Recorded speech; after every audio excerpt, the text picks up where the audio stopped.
Hi, it's Norma from the Hanover Public Library with another book talk from my living room. At the moment, we aren't able to travel much since most trips have been canceled or postponed due to the pandemic. But if your itchy feet are needing scratched, how about reading a book about traveling?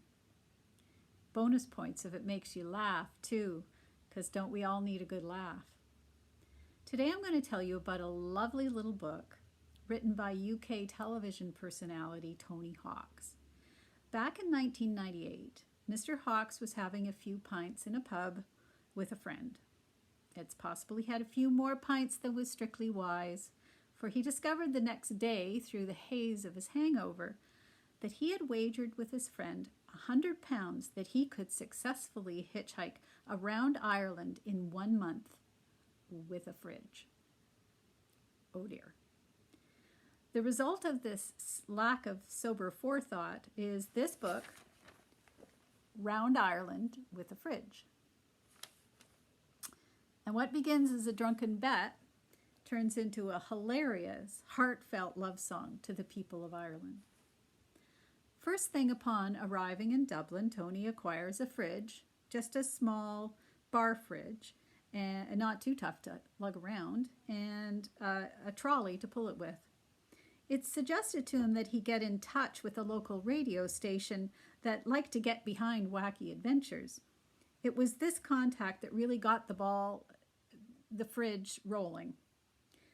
The part of the book that got me absolutely paralytic with laughter was Tony's first brush with hitchhiking in a rural area. A truck pulled up and the man driving it offered Tony and his fridge a ride. "Where are you headed?" I asked. "The cattle auction up the road here." "Are you going to buy a cow?" "No, I'm just going to kill time." I suddenly felt a long way from home. I was in a place where people went to cattle auctions to kill time. Then I noticed something which had been obvious all along, but which had escaped my attention. Such had been my preoccupation with trying to decipher what he was saying. The old man was covered in mud. It looked like he'd been rolling in it, presumably to kill time. The strange thing was, his dog wasn't very muddy at all. How could that have happened?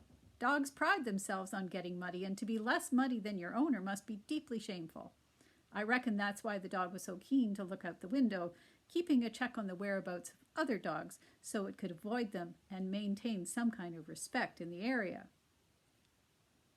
As the old man pulled over to the side of the road, he was greeted by 3 other elderly farmer types who were also covered in mud.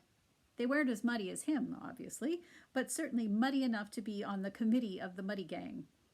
I got out, collected my gear, and said goodbye, conscious of the fact that I was outside a cattle auction in the heart of rural Ireland with a rucksack, a fridge, and an insufficient coating of mud to be welcome in these parts. The whole story of Tony's trip around Ireland is absolutely packed with unforgettable characters, most of whom are very much engaged with assisting him with his mad scheme. From salesmen to truck drivers, village drunks to Catholic nuns, the country is mobilized in support of Tony's travels. They arrange special tours of the regions, invite him home for meals and parties, and buy him pints in the pub. Another one for the fridge man. It's 4 weeks that reveals the soul of the country to Tony, and at the end of it all, when he's heading for the airport, he finds his eyes welling up. I was glad that I was to leave Ireland exactly as I had found her over the previous 4 weeks. Warm, accommodating, and enjoying a drink. The affair was over, but the friendship had just begun. This book will make you laugh, and it will give you a glimpse of Ireland that may well make you want to visit, with or without a fridge, when travel becomes possible once more. Stay well, stay safe, stay home. Hopefully we will see you soon at the library.